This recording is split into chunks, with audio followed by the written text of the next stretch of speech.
Next month, the planning board will propose the center to the county commission, hopefully getting some new residents here soon. Now for One Bulldog, some community service on a Saturday morning, helping give a family their own front door and place to live.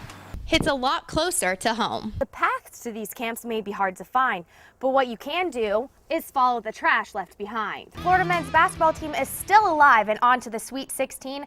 After a healthy win over Virginia, the Gators jumped all over Norfolk State. Newly acquired running back Reggie Bush even putting it very simple on Twitter this morning, tweeting day one. Inside, he found cleaning agents, common in many households but full of chemicals, and that's when the situation got worse. The debate in East Gainesville has been going on for years, and it may have just gotten a little more complicated with some more options on the table. For Olympic swimmers, it's no surprise most of their time is spent in the pool perfecting their skills.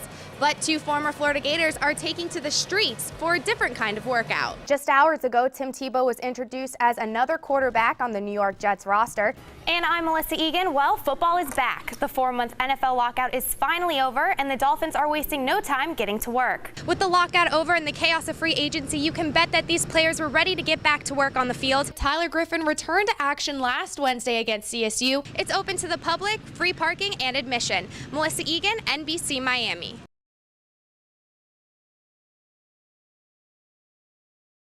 WFT's Melissa Egan has more. The doors at this once Residence Inn on Southwest 13th Street have been closed for months since Shands purchased the property in December with plans to expand the current Florida Recovery Center.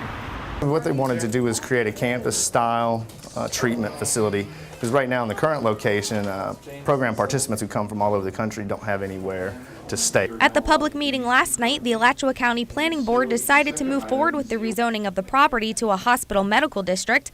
Gainesville resident Mary Anderson says the location is perfect. Transportation, not a problem. We've got a city bus route that's been running there successfully for years and years. The larger recovery center is designed to treat drug addiction and eating disorders for those in the second phase of recovery. The center will remain in the model of the hotel's 10 buildings, ultimately holding 120 beds. 18 new positions will also be added to the 35-person staff. I think this is a great asset to that particular part of Gainesville. It's well needed for the jobs and for the community. Any improvement to that end of town is greatly appreciated. Anderson agrees and says the center is crucial for solving problems in the community. From sitting at numerous bus stops, just push your foot a little bit and you'll see a drug bag down there. I think we've got a serious substance abuse problem in our community. Next month, the planning board will propose the center to the county commission, hopefully getting some new residents here soon. Reporting in Gainesville, Melissa Egan, WUFT News. For Olympic swimmers, it's no surprise most of their time is spent in the pool perfecting their skills. But two former Florida Gators are taking to the streets for a different kind of workout. For Ryan Lochte and Connor Dwyer, Matt Delancey's non-traditional training is key as they prepare for the U.S. Olympic trials in June. What's so great about working with him is he finds different things to make you better. For Delancey, Lochte and Dwyer aren't swimmers when they step out of the pool. Categorize athletes into two categories, hunters and farmers. Hunters are athletes that need a lot of variety. They get bored, so they need a ton of variety. Farmers are kids that need consistency. It doesn't matter which one you are as long as you know which one you are. Lochte, a hunter, and in Delancey's eyes, a rare breed from Florida. One in every 7 or 8 years, you get a kid like that combines that much talent with that much ability to work hard. He's always looking for an edge on his competition. So that's why he's not afraid to come out here and flip a tire, drag a chain, lift something awkward over his head. I mean, for him, it's all about his swim performance. Lochte has been training with Delancey for about 10 years, Dwyer around 2.5, dragging 525-pound chains, giving them that edge on their competition. Or whatever you do in training should be harder. I like that a little bit more uncomfortable. A lot of athletes wonder what we do, and because it's not typically what swimmers do for lifting. So yeah, they're asking what are we doing, and some of it we keep a secret, some of it we'll tell them. What's no secret now is just how tough these workouts can be. Work it up. I think we're going to have you do singles today. We'll do singles. That's all right. That's okay. It's brutal. He definitely knows how to push an athlete, and I mean, he's a great coach. He's been there through my swimming career, and he's just helped me get a lot stronger. and I wouldn't be the same athlete I am today if it wasn't with him. He's got his sunglasses on. He looks like the world's strongest man right now. And he's looking good. He's a hardworking, dedicated guy, and he really likes giving all his effort to his athletes, so he's a great coach. Lockdan Dwyer just going through the pain to stand out in the pool of competition in June. For Gator Vision, I'm Melissa Egan. You see me out here. This is what I do 7 days a week. That may change for Ray and other panhandlers who spend their days on the streets of Marion County if a newly drafted ordinance goes into play. We need to do something about panhandlers. Yes. In an August board meeting, Commissioner Kathy Bryant brought attention to the issue after many complaints from the community, ranging from personal safety to trash being left behind. It's creating a safety issue because they're standing in the medians at some locations, and when you've got major intersections with a lot of traffic moving through, eventually someone's going to get hurt.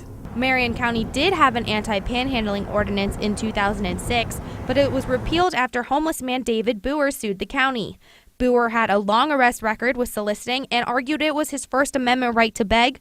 The county settled, costing them over $150,000 in legal fees. We are being very cautious in what we do pass so that we do not have to spend any unnecessary taxpayer money at this time for maybe a piece of legislation that won't hold up, and so we are proceeding with caution. It's legal for the panhandlers to stay on the side of the road or in the median. When they take that step into the road is when they walk into some problems. Is he soliciting? Just because they're holding a sign on the side of the road doesn't necessarily mean it's a violation of a state statute under the traffic law. They have to impede the traffic, they have to stop it, for solicitation purposes. Florida Statute 316 subsection 2 says it is unlawful for any person to obstruct the free, convenient, or normal use of any public street, highway, or road in order to solicit. And that's when Ocala Sergeant Mike Spicer says they step in. If they do a violation, of course, then we approach them then. If they don't do a violation, we'll give it a little bit, and then we'll approach them and explain to them and tell them they need to move on. The ordinance is focused on cracking down on the exchange of money, which commissioners hope will get people out of the intersections. But that might not be the case. Well, a lady yesterday gave me a bag of canned goods. I don't ask for money at all. I just ask for it like it says. And what will panhandlers do if the ordinance forces them off the streets? I don't know. Honestly, I don't know. That's right, it may just be the woods behind your business, your home, or on your property. But what many owners are finding out is that there's a lot of trash being left behind, and they're not happy about it. Y'all got him on a leash? A short walk from the main road leads you here, to Becky and two homeless men's, well, home. You take your belongings, you take care of it. Like if you were not home, you clean. Like here, I buy Febreze air freshener and I make it fresh around here and everything. I clean. It may not be four walls and a roof or have running water, but these woods are currently the site of 14 active homeless camps with tents used regularly in Ocala. But that is not the big issue. They just dump everything they own. This is nothing. This is one of the major complaints we have from property owners. And Ocala Sergeant Mike Spicer showed me they get worse. They collect everything they can and leave it when they vacate. That's why property owners want them out. The woman that lives in this camp did not want to be on camera, fearing owners would recognize her and the camp's location, kick her out, and leave her with no place to go. Now, just driving along the streets, the paths to these camps may be hard to find, but what you can do is follow the trash left behind. Also, Sergeant Spicer tells me that most camps are in walking distance to a convenience store or a food source, as well as the businesses that help them, like the Salvation Army. I'm not sure exactly. Dennis Darnell manages a number of properties in Ocala. Okay, yeah. See, that's what they're doing. See this? But recently, his job has been a garbage man. Instead of taking it to a dump or recycling wherever they're doing it, taking the brush to, they're dumping on my property, then I have it to clean up. Back to the map, this is the area of property Darnell manages, very close to the active camps and 16 other sites used frequently by the homeless. I'm paying the taxes on the property and they want to use it as a dump. And I run a clean business. I've been doing this for years. Ocala ordinance prohibits illegal lodging on private property, and Sergeant Spicer says when there is a complaint, the campers don't hesitate to pack up when asked to leave. We had an area that was city-owned property, a lot of camps. There was probably like 4 or 5 camps back in there, and we gave the guys a good 2 weeks to vacate the property, and most of them did. In fact, we went back in there when we told them we would. Didn't find a soul back in there. Again, we have the problem with the trash. That's what a lot of property owners don't like.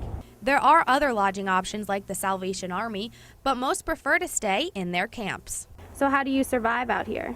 I make it day by day the best I can.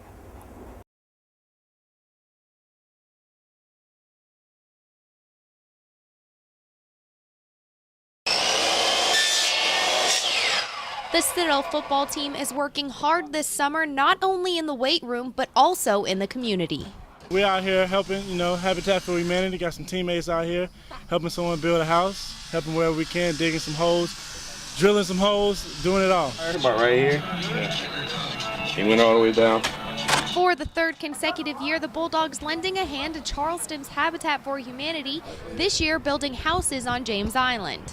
Great opportunity for our guys, tremendous experience, not only in what they do for the community, but just growing as a football team closer together.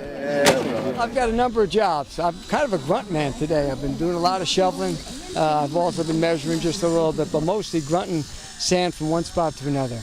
Now for one Bulldog, some community service on a Saturday morning, helping give a family their own front door and place to live, hits a lot closer to home. I just remember when we first got our rooms and everybody was excited, choosing what paint to paint the walls, and just like little things like that go a long way. The nonprofit organization provided defensive back Sadat Jean-Pierre and his family more than just a place to call home growing up in Immokalee, Florida. It gives you a brand new start, really. It's refreshing for people who might be in like small apartments and just different kind of scenarios in life. These affordable homes will be sold to qualified families at no profit with no interest charged. The Bulldogs helping fulfill the vision of a world where everyone has a decent place to live. And just like a Saturday in the fall at Johnson Haygood Stadium, a building site no different, and there's always time for some football. I love being with these guys. We've got a great group of players. Everybody's excited about the 2013 season. We spend a lot of time here just getting on one another and talking about the season and what they're doing and what they're not doing. Talk about 7-on-7s in the summertime, so it is a fun time. Melissa Egan, CitadelSports.com.